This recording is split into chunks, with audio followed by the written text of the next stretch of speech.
मेरी लाइफ का बहुत बड़ा दिन है, संभाल लेना शारदा। शादी के सुर्ख लाल जोड़े में बैठी इशिका खुद से ही बातें कर रही थी। होटल के नीचे से बारात की धूम सुनाई पड़ रही थी। जो गाने अक्सर दूसरे की बारात में बोर करते थे, उन्हें सुनकर आज इशिका के पैर थिरक रहे थे। तभी इशिका की दोस्त सृष्टि भागते हुए आई और उसने बहुत एक्साइटेड होकर कहा, ओ मेरी दुल्हन, बारात आ गई तेरी। ये सुनकर इशिका भागते हुए अपने रूम की खिड़की के पास गई, जहां उसकी नजर अपने होने वाले जीवन साथी देव पर गई। इसे जब भी देखती हूँ दिल की धड़कन रुक सी जाती है। कितना हैंडसम है ये लड़का, और आज तो मानो मेरी जान ही ले लेगा ये। इतना कहते हुए इशिका खुश होकर अपने रूम में ही नाचने लगी और सृष्टि को पकड़कर गोल गोल घूमने लगी। मुझे तो यकीन ही नहीं हो रहा सृष्टि कि मेरी शादी देव से हो रही है। इशिका को इस तरह नाचते देख सृष्टि ने कहा, यकीन तो मुझे भी नहीं हो रहा कि अरेंज मैरिज करके कोई लड़की इतना खुश कैसे हो सकती है यार, पगली कहीं की। फिर दोनों सहेलियां खिलखिलाकर हंसने लगी। कुछ देर बाद वहाँ बीचों बीच मंडप सजा हुआ था और इशिका पूरे एक्साइटमेंट के साथ मंडप में बैठी थी।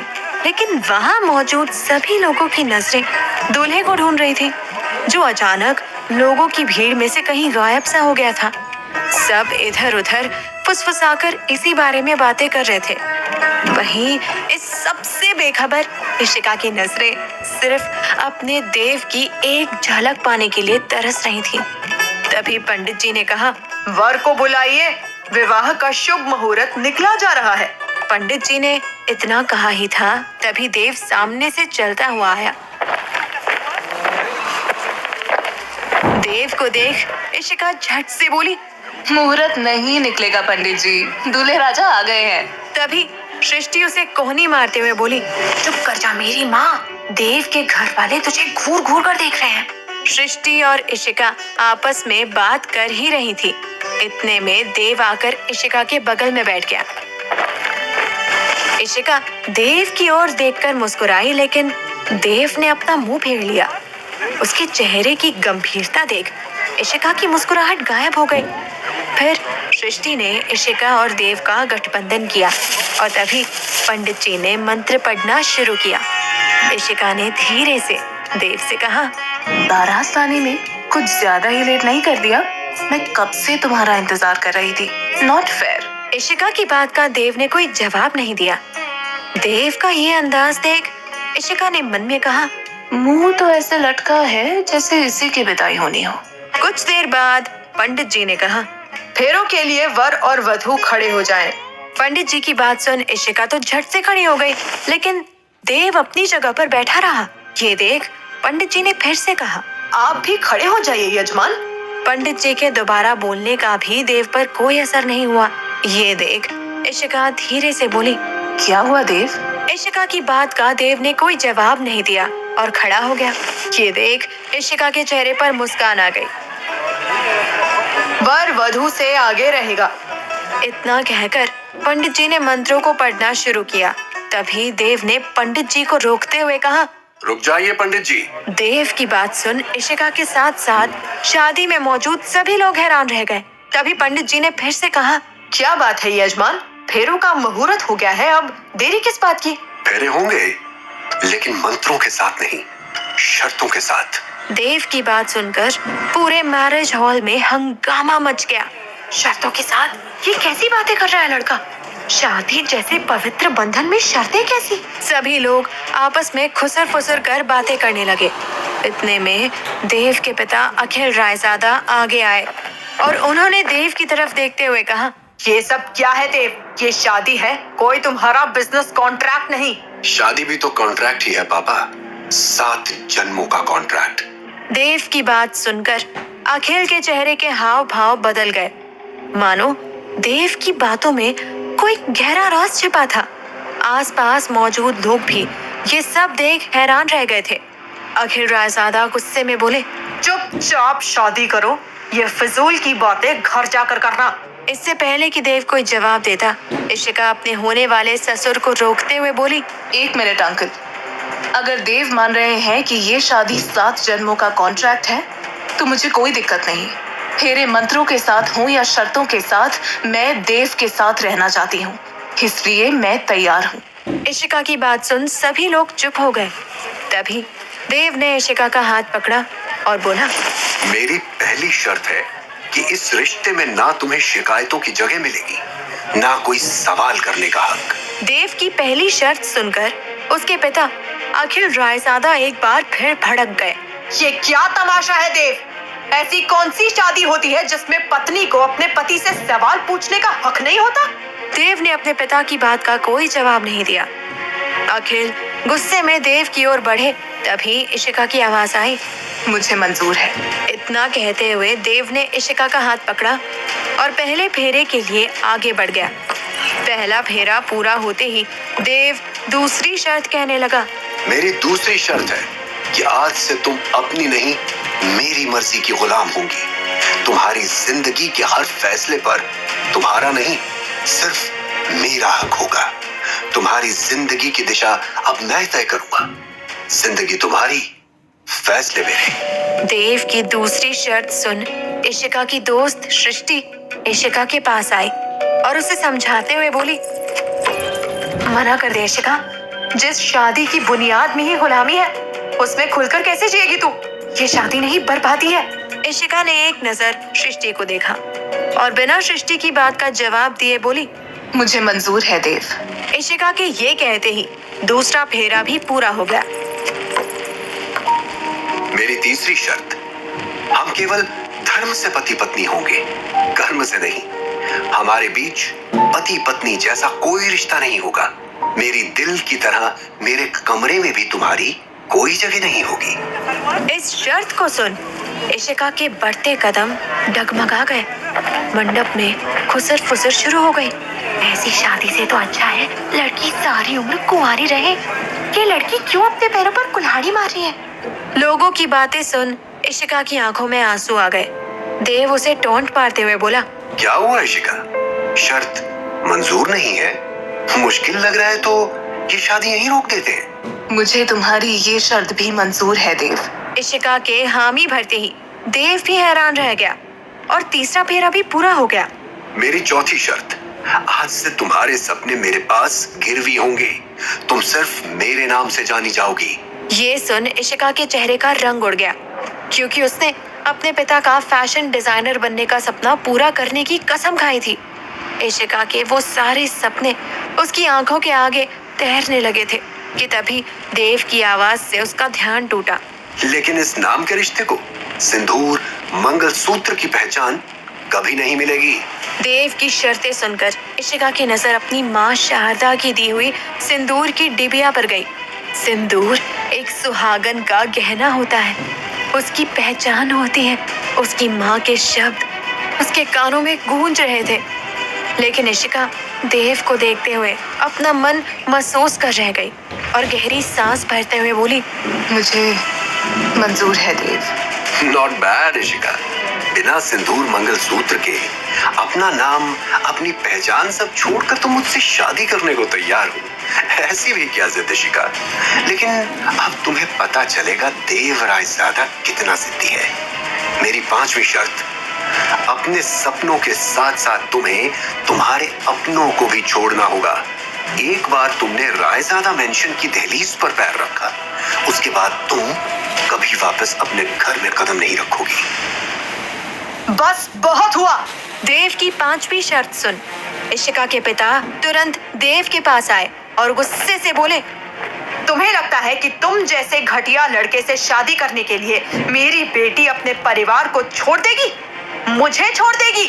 बहुत बड़ी गलतफहमी है तुम्हें। फिर संजय ओबरॉय इशिका की तरफ मुड़े। चलो इशिका, तुम्हें ये शादी करने की कोई जरूरत नहीं है। नहीं दादू, मैं कहीं नहीं जाऊंगी। ये सुनकर इशिका के पिता एकटक उसे देखने लगे। तभी इशिका ने अपने पिता का हाथ पकड़ा और कहने लगी, क्या कोई शर्त मुझे अपने डैडू से अलग कर सकती है भला? मैं आपसे और शारदा से दिल से जुड़ी हूँ। कोई मुझे आपसे कभी अलग नहीं कर सकता डैडू। मैं तो हमेशा आपके साथ रहूंगी, आपके दिल में और आप मेरे दिल में। ये कहकर इशिका ने अपने पिता के आंसू पोंछे और देव की तरफ देखकर पूरे दृढ़ विश्वास से बोली, मुझे देव की ये 5वीं शर्त भी मंजूर है। इशिका की बात सुन संजय ओबरॉय की आंखों से आंसू बहने लगे, लेकिन वो जानते थे कि अब इशिका नहीं रुकेगी। वो बेसुध होकर एक कोने में खड़े हो गए। 5 फेरे पूरे हो जाने के बाद देव ने गंभीर आवाज में कहा, मेरी छठी शर्त, अगर तुम्हारी किसी भी गलती की वजह से मेरे रायजादा परिवार की इज्जत पर इतनी सी भी आंच आई तो तुम मेरे बिना कहे मुझे तलाक दे दोगी। देव! इस शर्त को सुनकर देव के पिता अखिल रायजादा गुस्से में देव की तरफ बढ़े और उसे एक जोरदार तमाचा मारते हुए बोले, शर्म आती है मुझे कि तुम मेरे बेटे हो देव। बस करो, बंद करो ये ड्रामा। ठीक है पापा, आप कहते हैं तो मैं ये ड्रामा अभी खत्म कर देता हूँ, लेकिन आप श्योर है ना कि ये ड्रामा बंद करना है? वैसे भी मुझे आपके सो कॉल्ड दोस्त की बेटी से शादी करने का कोई शौक नहीं। इतना कहकर देव अपना और इशिका का गठबंधन खोलने लगा, लेकिन इशिका ने देव का हाथ पकड़कर उसे रोक दिया। मुझे तुम्हारी ये शर्त भी मंजूर है देव। इशिका की बात सुन देव के साथ साथ सभी लोग हैरान रह गए। जैसे जैसे इशिका देव की हर शर्त मानती जा रही थी, वैसे वैसे देव का चेहरा उतरता जा रहा था और उसे उसका प्लान फेल होता हुआ दिखाई दे रहा था। 6 फेरे पूरे हो जाने के बाद देव अपनी आखिरी शर्त की तरफ बढ़ा। सबको नजर आ रहा था कि हर शर्त के साथ देव की कड़वाहट बढ़ती ही जा रही थी। उसकी आखिरी शर्त में अब कौन सा पहाड़ टूटने वाला था किसी को आइडिया भी नहीं था। मेरी 7वीं शर्त। रुको देव। इशिका की बात सुन पूरे मैरिज हॉल में सन्नाटा पसर गया। तभी इशिका ने कहा, मैंने तुम्हारी 6 शर्तें मानी और मैं वादा करती हूँ कि मैं सभी शर्तों को पूरी ईमानदारी से निभाऊंगी, लेकिन एक रिक्वेस्ट है, 7वीं शर्त तुम्हारी नहीं मेरी होगी। तुम्हारी 6 शर्तों के बदले में तुम्हें भी मुझे एक वचन देना होगा। इशिका की बात सुन देव सोच में पड़ गया, लेकिन फिर बोला, ठीक है, कहो क्या शर्त है तुम्हारी? यही कि तुम कभी मुझे खुद से अलग नहीं करोगे, कभी खुद से दूर जाने को नहीं कहोगे। ठीक है, अगर तुम मेरी 6 शर्तें मानने को तैयार हो तो मुझे तुम्हारी शर्त भी मंजूर है। इतना कहते हुए देव और इशिका ने आखिरी फेरा लिया और दोनों एक दूसरे के साथ बंधन में बंध गए। शादी पूरी होते ही देव ने बेदर्दी से अपना गठबंधन खोला और इशिका की तरफ देखते हुए बोला, जल्दी अपनी विदाई का ड्रामा करके बाहर आओ, मैं गाड़ी में तुम्हारा इंतजार कर रहा हूँ। इतना कहकर देव इशिका को मंडप के बीचों बीच अकेला छोड़कर चला गया। इशिका अपने पिता के पास गई, जो मंडप के एक कोने में बेसुध खड़े थे। इशिका ने उन्हें गले से लगा लिया। मुझे माफ कर देना डैडू, मैंने आज पहली बार आपके खिलाफ जाकर लाइफ का कोई डिसीजन लिया है। इशिका की बात सुन संजय ओबरॉय फूट फूट कर रोने लगे। तुमने ये सब क्यों किया इशिका? तुम अच्छी तरह जानती हो कि अगर एक बार मैं देव को वो राज बता देता जिससे वो आज तक अनजान है, तो इन सब चीजों की नौबत ही नहीं आती। राज का नाम आते ही इशिका ने बड़ी संजीदगी से कहा, नहीं डैडू, आप कभी भी वो राज देव को नहीं बताएंगे। आप कभी भी मेरी दी हुई कसम नहीं तोड़ेंगे। वो राज हमेशा राज ही रहेगा। संजय ओबरॉय ने फिर से कहा, लेकिन इशिका बेटा, मैंने देव की आंखों में तुम्हारे लिए नफरत देखी है। वो तुम्हारी जिंदगी को जहन्नुम बना देगा। मैं देव की नफरत को मोहब्बत में बदल दूंगी डैडू। आप देखिएगा, एक दिन आपके और शारदा के आशीर्वाद से देव इसी मंडप में मेरे साथ फिर से फेरे लेगा, मेरी मांग में सिंदूर सजाएगा और गले में मंगलसूत्र पहनाएगा। इतना कहते हुए इशिका अपने पिता से बिना नजरें मिलाए सीधा मैरिज हॉल से बाहर आ गई और उसने पीछे मुड़कर नहीं देखा।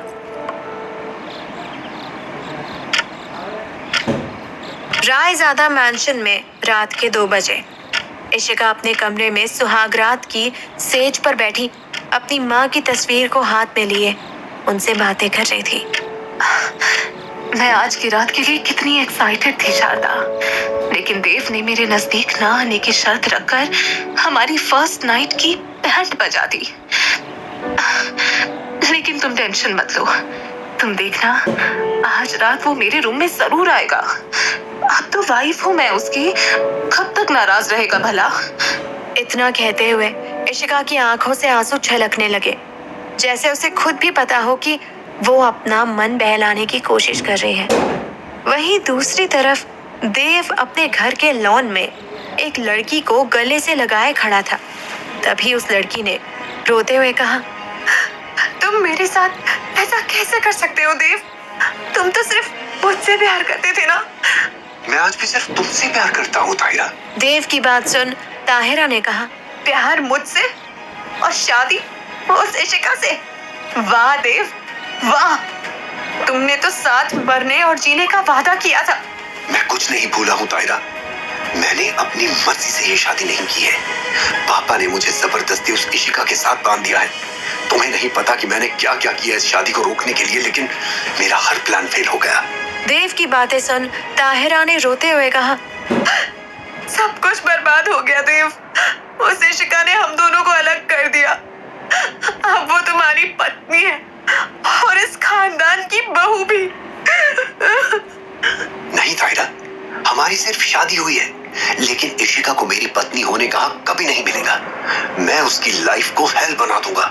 हर पल उसे एहसास दिलाऊंगा कि उसने मुझसे शादी करके कितनी बड़ी गलती की है। इतना कहते हुए देव की आंखों में खून उतर आया। तभी उसे किसी के कदमों की आहट सुनाई दी और देव ने हड़बड़ाते हुए कहा, लगता है कोई आ रहा है ताहिरा, फिलहाल तुम जाओ यहाँ से। लेकिन देव, मैं तुम्हारे बिना नहीं जी सकती। तुम भाग चलो मेरे साथ। मुझ पर भरोसा रखो ताहिरा, मेरी पत्नी और इस घर की बहू तुम जल्द ही बनोगी। इतना कहते हुए देव ने ताहिरा के माथे को चूमा और वहां से चला गया। देव के जाते ही ताहिरा भी बस जाने वाली थी, तभी उसे पीछे से एक आवाज सुनाई दी। रुक जाओ लड़की। ये आवाज किसी और की नहीं बल्कि देव के पिता अखिल रायजादा की थी। अखिल तेजी से चलते हुए ताहिरा की तरफ आए और उसे एक जोरदार थप्पड़ मारते हुए बोले, बेशरम लड़की, तेरी हिम्मत कैसे हुई आज के दिन मेरे घर में अपने मनहूस कदम रखने की? ताहिरा सहमी सी आवाज में बोली, अंकल, वो मैं और देव एक दूसरे से बेइंतहा प्यार करते हैं। अखिल रायजादा ने गुस्से से कहा, बकवास बंद करो। मेरे सामने ये नाटक करने की जरूरत नहीं है। मैं तुम्हें और तुम्हारे फरेबी बाप को अच्छी तरह से जानता हूँ। आज के बाद अगर तुम मुझे दोबारा इस शहर में या देव के आसपास दिखाई दी तो मैं तुम्हारा सच देव को बता दूंगा और उसके बाद देव तुम्हारी शक्ल भी नहीं देखेगा। ये तुम अच्छी तरह से जानती हो। अखिल रायजादा की बात सुन ताहिरा की बोलती एकदम बंद हो गई और वो नजरें झुकाकर चुपचाप बिना कुछ बोले वहां से निकल गई। वहीं दूसरी तरफ देव ताहिरा और अपने पिता के बीच हुई बातचीत से अनजान अपने कमरे की तरफ जा रहा था। तभी उसकी नजर इशिका के कमरे पर पड़ी, जिसकी लाइट्स अभी तक ऑन थी। कुछ सोचते हुए देव के कदम इशिका के कमरे की तरफ बढ़ गए। कैसी होगी इशिका और देव की पहली रात? क्या पहली रात ही देव भूल जाएगा अपनी सभी शर्तें? आखिर क्या सच्चाई थी ताहिरा और उसके पिता की? कौन से राज की बात कर रहे थे इशिका के पिता? कैसी होगी ये 7 शर्तों वाली शादी? जानने के लिए सुनते रहिए